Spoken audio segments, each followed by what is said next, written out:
আসসালামু আলাইকুম বন্ধুরা, আশা করি সবাই সুস্থ আছেন। বন্ধুরা, মধ্যপ্রাচ্যে মার্কিন সামরিক উপস্থিতির কয়েক দশকের যে অজেয় ভাবমূর্তি ছিল তা ধূলিসাৎ হয়ে গেছে ইরানের যুদ্ধে।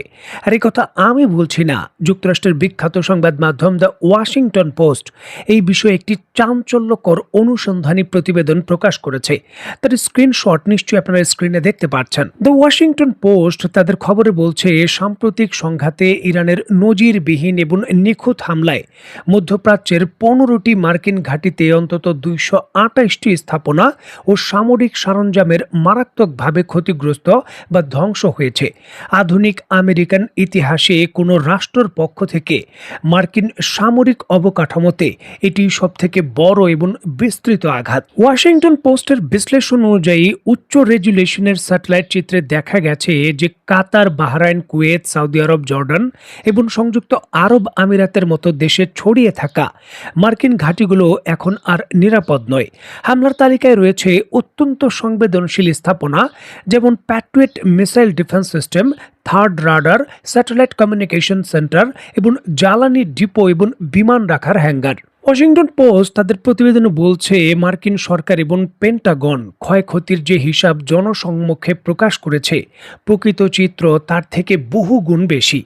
বাহরাইনে মার্কিন পঞ্চম নৌবহরের সদর দপ্তর এতটাই ক্ষতিগ্রস্ত হয়েছে যে সেখান থেকে কার্যক্রম সরিয়ে ফেলে যে ফিলাডেলফিয়ার টাম্পায় নিয়ে যেতে সকল কার্যক্রম মার্কিন বাহিনী বাধ্য হয়েছে। সামরিক বিশেষজ্ঞরা বলছেন, এই ক্ষতি মেরামত করতেই কয়েক বিলিয়ন ডলার ব্যয় হবে। পেন্টাগন শুরুতে হতাহতের বিষয়গুলো এড়িয়ে গেলেও এখন স্বীকার করছে যে অন্তত 7 জন মার্কিন সেনা নিহত এবং 400 জন সেনা আহত হয়েছেন। তবে সামরিক বিশ্লেষকদের মতে এই সংখ্যা আরো অনেক বেশি হতে পারে। যুক্তরাষ্ট্র ও ইসরায়েল দাবি করেছিল ইরানের পারমাণবিক কর্মসূচি ধ্বংস করতেই এই হামলা এবং এই যুদ্ধ। কিন্তু রয়টার্সের প্রতিবেদনে গোয়েন্দা তথ্যের বরাত দিয়ে বলা হয়েছে, এত ধ্বংসযোগ্য এবং $25 বিলিয়ন খরচ করার পরও ইরানের পারমাণবিক সক্ষমতা অর্জনের সময়সীমা এক বিন্দুও পরিবর্তন হয়নি। অর্থাৎ যেই উদ্দেশ্যে যুদ্ধ শুরু করা হয়েছিল কার্যত তা ব্যর্থ হয়েছে। ইরানের এখনও সক্ষমতা রয়ে গেছে পরমাণু অস্ত্র তৈরি করার। অত্যন্ত গুরুত্বপূর্ণ এই বিষয়টিকে কেন্দ্র করে সাবেক মার্কিন মেরিন কর্নেল মার্কস কানসিয়ান বলেন, ইরানের হামলাগুলো ছিল অত্যন্ত নিখুঁত। এই ঘটনা প্রমাণ করে যে মধ্যপ্রাচ্যে আমেরিকার বিশাল সামরিক কাঠামো এখন কেবল লক্ষ্যবস্তুর মানচিত্রে পরিণত হয়েছে। সামরিক বিশেষজ্ঞরা তাদের বক্তব্যে দাবি করছেন, আমেরিকা এখন সম্মানজনকভাবে এই যুদ্ধ থেকে বেরিয়ে আসার পথ খুঁজছে, কারণ তাদের আকাশ প্রতিরক্ষা ব্যবস্থার ক্ষেপণাস্ত্রের মজুদ, যেমন প্যাট্রিয়ট বা থার্ড ইন্টারসেপ্ট, আশঙ্কাজনক হারে ফুরিয়ে আসছে।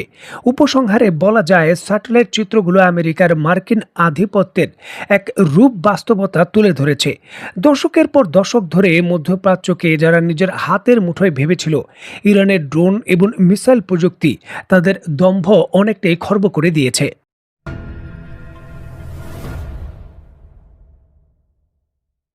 দেখুন, একদিকে নতুন করে সামরিকভাবে যে কোনো প্রতিক্রিয়ায় যাওয়া যুক্তরাষ্ট্রের জন্য যখন লজিস্টিক চ্যালেঞ্জ এবং ঝুঁকিপূর্ণ, ঠিক এমতো অবস্থায় যুক্তরাষ্ট্রের পক্ষ থেকে দেওয়া যে শান্তি প্রস্তাব রয়েছে তার সব শর্ত ইরান মেনে নেবে না। মিশ্র প্রতিক্রিয়া আসবে এবং অনেক কিছুই সরাসরি প্রত্যাখ্যান করবে ইরান, এমনটা ধারণা করছে ওয়াশিংটন। সাবেক মার্কিন ঊর্ধ্বতন কর্মকর্তাদের মতে, ইরানের এই প্রস্তাবের কিছু অংশ গ্রহণ করলেও বেশ কিছু গুরুত্বপূর্ণ শর্ত সরাসরি প্রত্যাখ্যান করতে পারে। তবে প্রস্তাবটি শুরুতেই সরাসরি নাকচ না করার বিষয়ে ইতিবাচক হিসাবে দেখছেন মার্কিন পররাষ্ট্রমন্ত্রী মার্ক রুবিও, এবং তিনি আশা করছেন যে শুক্রবারের মধ্যে না হলেও আজকে শনিবারের মধ্যেই ইরানের পক্ষ থেকে চূড়ান্তভাবে যে প্রতিক্রিয়া রয়েছে সেটা পাওয়া যাবে। সরাসরি সামরিক পদক্ষেপের মাধ্যমে যেই শর্ত বা যেই সিদ্ধান্ত আদায় করা যায়নি, সেটি সরাসরি সামরিক যুদ্ধের পর দর কষাকষির মাধ্যমে চাপ প্রয়োগ করে বা আবার সামরিক হামলার যে হুমকি রয়েছে তা প্রয়োগ করে আদায় করাটা কঠিন নয়, কৌশলগতভাবে একেবারে অনেকটাই অনির্দিষ্ট, যেটা যুক্তরাষ্ট্র হয়তো বুঝতে পারছে। দেখুন, এই আলোচনার মূল কেন্দ্রবিন্দু এখন রয়েছে ইরানের পরমাণু কর্মসূচি। ইরান তার পরমাণু কর্মসূচি ধ্বংস করতে চায় না এবং তার কাছে থাকা 450 কেজি যে পরিশোধিত ইউরেনিয়াম রয়েছে সেটিও তৃতীয় দেশে তারা হস্তান্তর করতে চায় না। না। দেখুন, ইরানের পক্ষ থেকে দাবি করা হচ্ছে ধাপে ধাপে সকল কিছু বাস্তবায়নের জন্যই সরাসরি প্রথম দফায় তারা পরমাণু বিষয়কে কেন্দ্র করে আলোচনায় আনতে চায় না। তাদের দাবি অনুসারে প্রথমে ইরানের যে বন্দরগুলোর উপর অবরোধ রয়েছে সেগুলো উঠিয়ে দিতে হবে এবং হরমুজ প্রণালী উন্মুক্ত করে দেবে ইরান। এরপর ধাপে ধাপে উত্তেজনা কমানোর জন্য যে প্রতিক্রিয়া সেটা শুরু হবে। তারপর দীর্ঘ ১ মাস ব্যাপী একটি আলোচনার মাধ্যমে পরমাণু ইস্যুকে কেন্দ্র করে একটি গ্রান্টার দেশ নিযুক্ত করে যে কোনো চুক্তি হতে পারে। তবে যুক্তরাষ্ট্র বলছে যে কোনো অবরোধ উত্তোলনের পূর্বে বা সামরিক উত্তেজনা কমানোর পূর্বে সরাসরি পরমাণু ইস্যুটিকে আলোচনায় প্রথম একটি অগ্রাধিকার শর্ত হিসাবে যুক্ত করতে হবে। মানে আলোচনা প্রথম করতে হবে এই পরমাণু ইস্যুকে কেন্দ্র করে, যার চূড়ান্ত যে সিদ্ধান্ত রয়েছে আজকে রাতের মধ্যেই যুক্তরাষ্ট্রকে জানানোর কথা ইরানের, যে পরমাণু ইস্যুকে কেন্দ্র করে তারা প্রথম দফায় আলোচনা করে কোনো সিদ্ধান্ত নেবে কিনা। সুতরাং আমরা টেকনিক্যালভাবে বলতে পারি যে আজ রাতের মধ্যেই মধ্যপ্রাচ্যের পরবর্তী আগামী 10 থেকে 15 দিন কী ধরনের পরিস্থিতি থাকতে পারে তার চূড়ান্ত সিদ্ধান্ত আমরা পেতে চলেছি।